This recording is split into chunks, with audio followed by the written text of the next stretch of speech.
Welcome back, MTG Joe here. Today we are going to be taking a look at the weekly-esque, every couple weeks metagame breakdown for the Timeless best of three traditional Timeless format.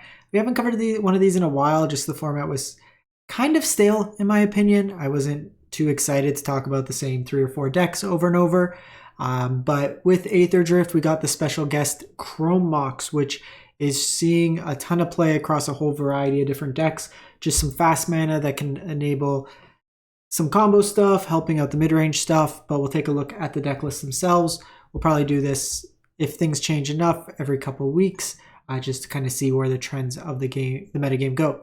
We're getting this data from UntappedGG. It's a companion tool, tracks user win rates, gives a bunch of stats for the format. And looking at like metagame distribution from Diamond and Mythic, for today, Mardu Energy is at about 12%. You have your Show and Tell, and then Boros Energy. That being said, there's variations of Belcher, there's variations of Show and Tell. It's kind of like an Energy, Belcher, Show and Tell, kind of blue-black mid, and then black-white mid as kind of the pillars of the format that we're seeing thus far. So looking at like the stats themselves, Diamond and Mythic rank, we have 4,700 games from February 11th to the 24th. Even in the last 7 days, we're not able to get enough of a kind of curated data set. So the volume is not super high in terms of games that are being played. There's folks who really enjoy the format, all the power to them. Just in terms of relative sample sizes, it's not the largest, all things considered. So jumping in, we have Boros Energy at 82%.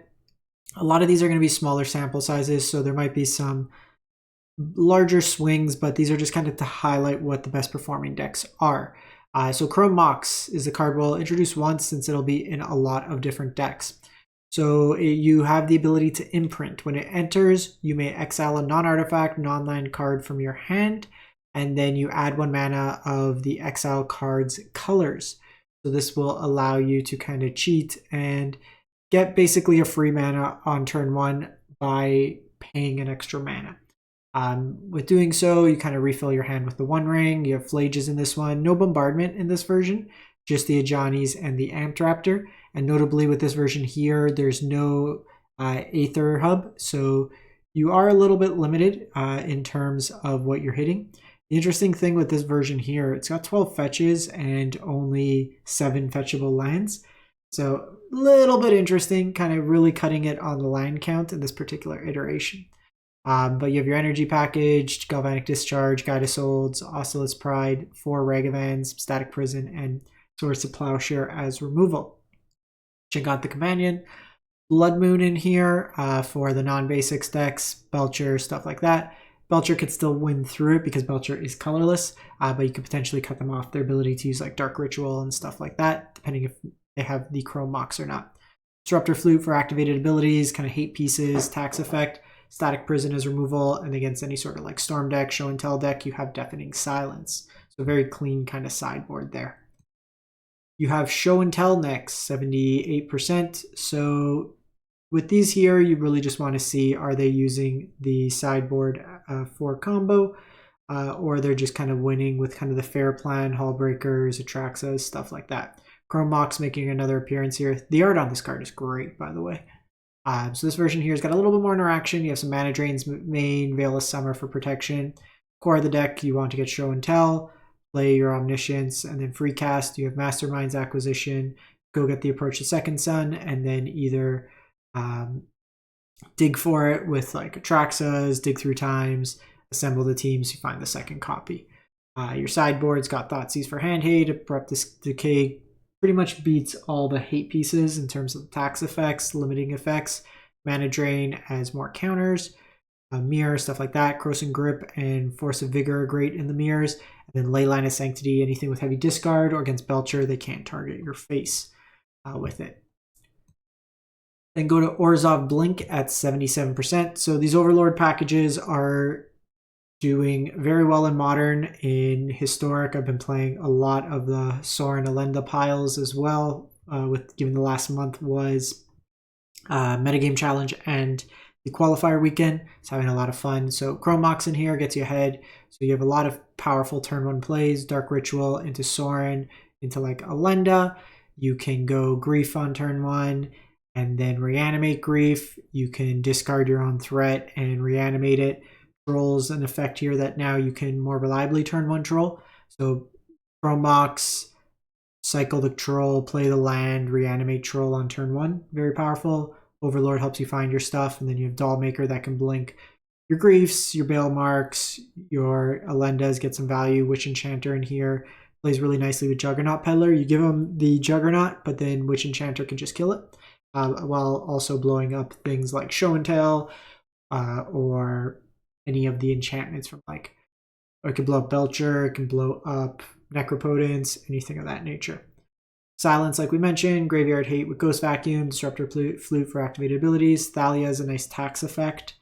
You can potentially get Show and Tell with that, since while they're free casting, they might not have mana to pay the tax. And then Wrath the Skies as a sweeper, really good against the energy decks. Skyclave Apparition is a flexible removal option for non-land permanents, 4 CMC or less. Moving on, we got Belcher. So every deck now, you play 4 Chrome Mox. Every deck's 56 cards.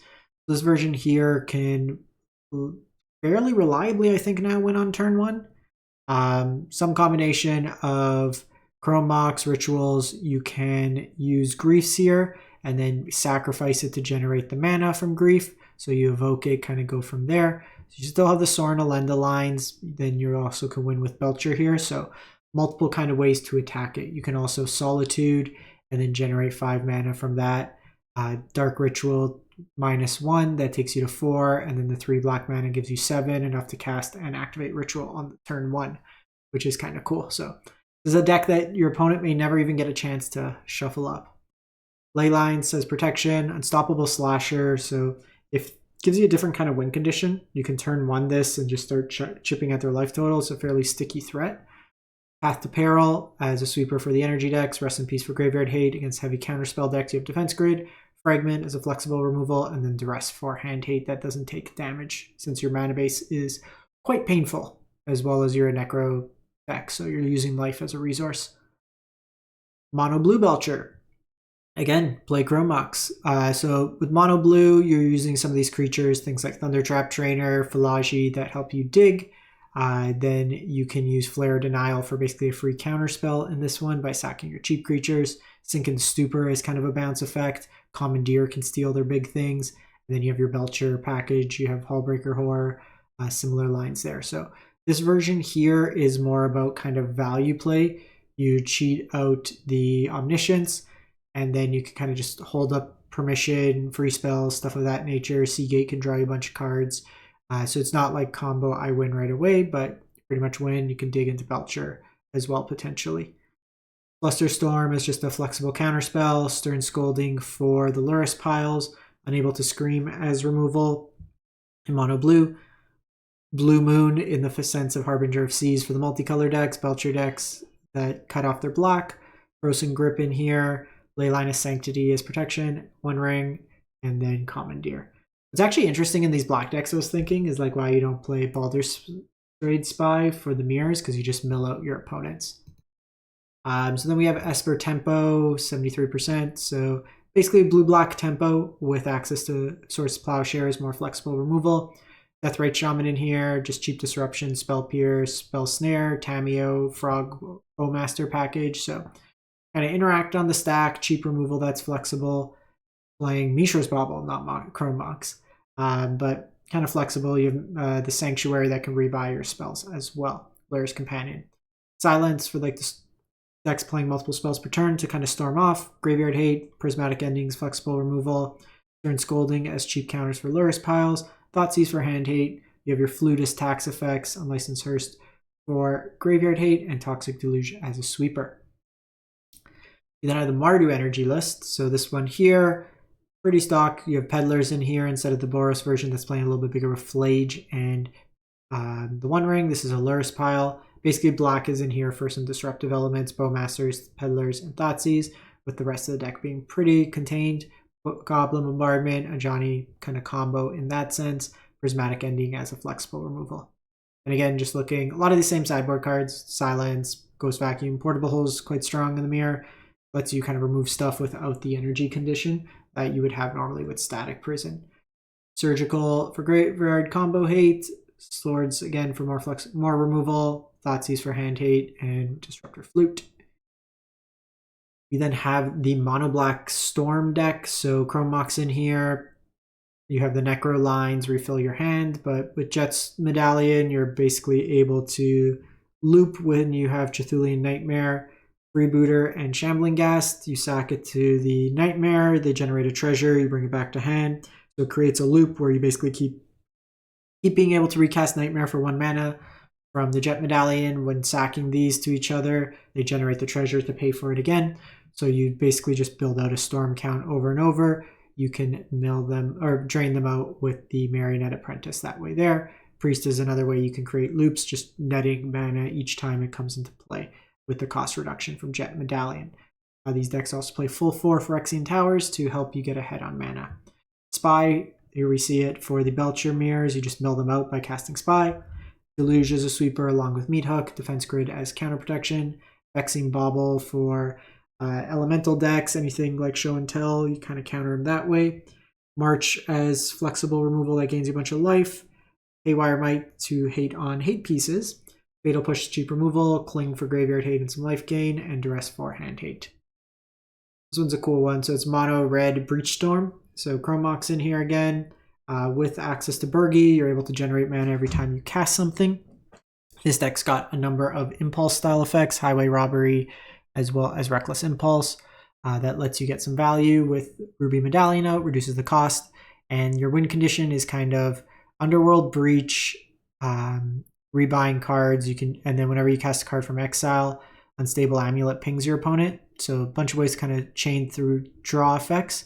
And then like Lightning Bolt, you can keep rebuying the Lightning Bolt under Underworld Breach, but no kind of Storm effect necessarily, but just kind of recasting the Burgi nets you mana each time. So you can just keep chaining like impulse effects with the reduction from the Ruby in here. Great. You have Blood Moon in here that eats at all the greedy mana bases. You'll notice with the mana base, there's Elegant Parlor, Thundering Falls, and Sacred Foundry. This lets you play Lavinia against Show and Tell, and Prismatic Ending as some removal in here, Flute and Needle for activated abilities.